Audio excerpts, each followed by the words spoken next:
만레사는 몬세라트 인근의 작은 도시다. 이니고는 거기서 며칠만 머물려고 했는데 10달 이상 머물렀다. 이유는 모른다. 병을 앓았을 수도 있고 페스트가 창궐하여 바르셀로나가 통제되었기 때문일 수도 있다. 강한 내적 체험을 조용히 맛보고자 했을 수도 있다. 만레사에서 머무른 시간은 영적 성숙기였다. 물론 이 시기를 과대평가할 필요는 없다. 이니고는 만레사의 한 빈민병원에 숙소를 정하고 구걸하며 지냈다. 그는 매일 7시간씩 무릎을 꿇고 기도하고 매일 아침 미사에 참례하고 규칙적으로 편퇴하고 오랫동안 엄격히 단식했다. 매주 고해를 했으며 성체를 이용했다. 당시로서는 말도 안 되는 신앙 행위였다. 외모에 전혀 신경 쓰지 않았다. 허영심에 맞서 싸우기 위해 머리카락과 손톱을 자르지 않았다.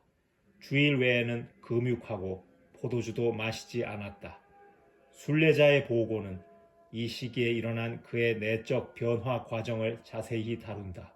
하느님이 그를 어떻게 이끄셨는지, 하느님이 그를 얼마나 중요하게 여기셨는지 보여주고 있다. 그의 내적 발전을 3단계로 나누어 보면 좋을 것이다. 첫 몇 달 동안 이니고는 집중적으로 영적 위로를 체험했다. 그는 이를 내적 평화, 안식, 기쁨, 깊고 충만한 기도 체험이라 불렀다. 이따금 그는 뱀 비슷한 매우 아름다운 것에 대한 환시를 보았다. 거기서 기쁨을 느꼈지만 사라지고 나면 불쾌했다. 그는 그때까지 흔들리지 않는 기쁨을 늘 누리고 있었다. 그러나 거기에는 내면에서 일어나는 영적 사건에 관해서는 어떤 인식도 없었다고 회고한다.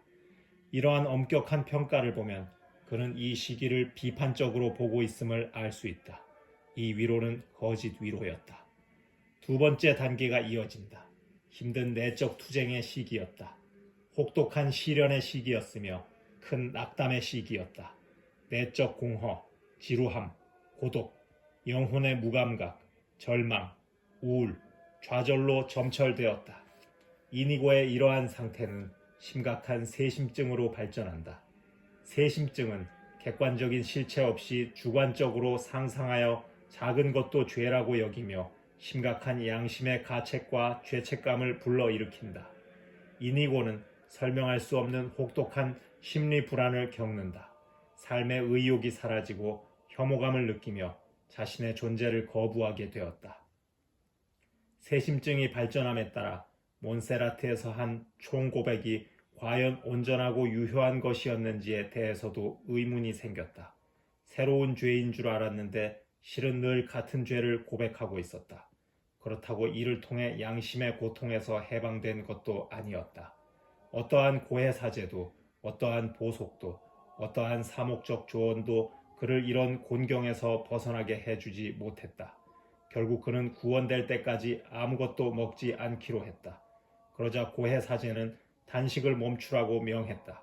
하느님은 이 방식을 강요하지 않으시기 때문이다.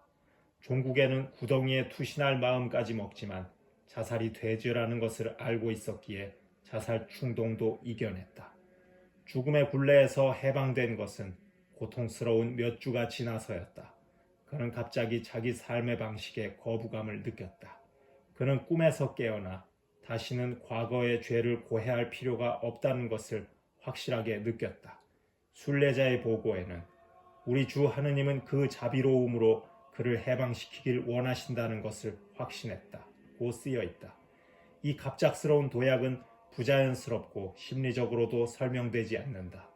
말년에 인생을 되돌아보는 이냐시오에게는 놀라운 깨달음만 남아 있었다. 그의 인생의 전환점을 마련해 주신 이는 오로지 하느님이었다는 것이다. 그는 스스로의 노력으로 성인이 되고자 했다. 그러나 그의 도덕적, 금욕적 엄격성은 그를 자기 증오와 자기 파괴적 충동의 나락으로 떨어지게 했을 뿐이다. 하느님은 이미 자비와 은총으로 모든 죄를 용서하셨다는 것을 깨달은 후에야 그는 영적 곤경에서 벗어날 수 있었다. 새로운 깨달음을 얻은 후에 3번째 단계가 시작되었다. 이니고는 다시 육식을 하고 몸을 돌보았다. 이는 유해한 엄숙주의에서 내면으로 돌아섰음을 보여준다. 평온해졌고 큰 위로를 얻었다. 순례자의 보고에서 그는 자신이 경험한 5가지 은총에 대해 상세히 다룬다. 이냐시오는 나중에 이 경험에 큰 의미를 두었다.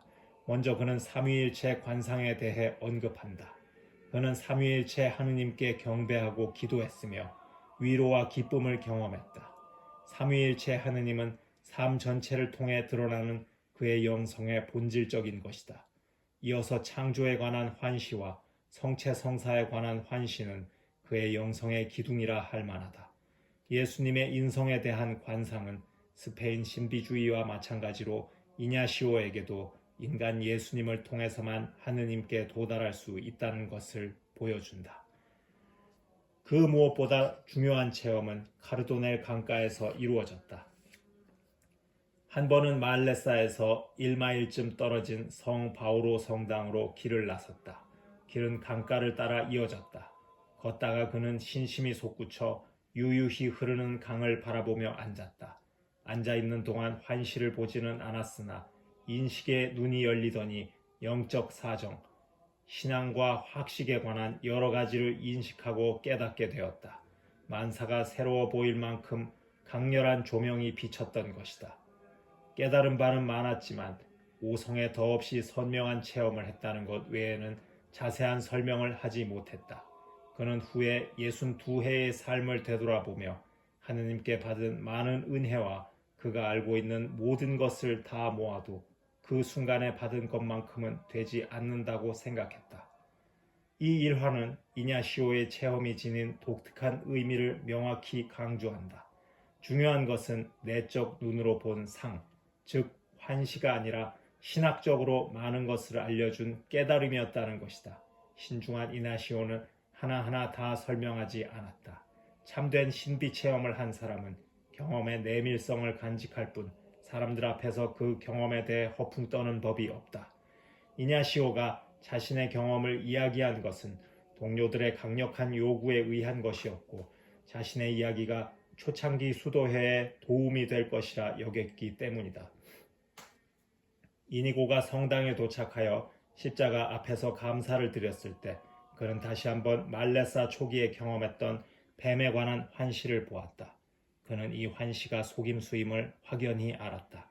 악마가 거짓으로 그를 위로했음을 깨달았다. 여기서 하느님은 영의 식별에 대해 가르쳐 주셨다. 그의 눈은 십자가에 달리신 분을 바라봄으로써 열렸다. 강함, 아름다움, 즐거움은 속임수일 수 있다.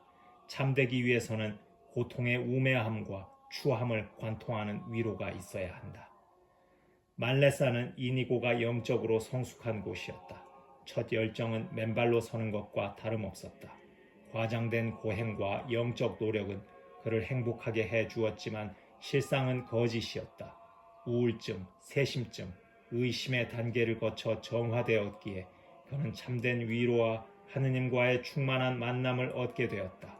세 번째 단계에서는 더 이상 아무것도 하지 않았다. 모든 것이 선사될 뿐이었다. 로욜라 성 병상에서 회심한 것이 이제 내면에서 완성되었다. 명예와 허영에 사로잡혀 있던 기사가 하느님의 사람이 된 것이다. 하느님의 교육학이 자신을 이끌며 하느님의 은총을 받았다.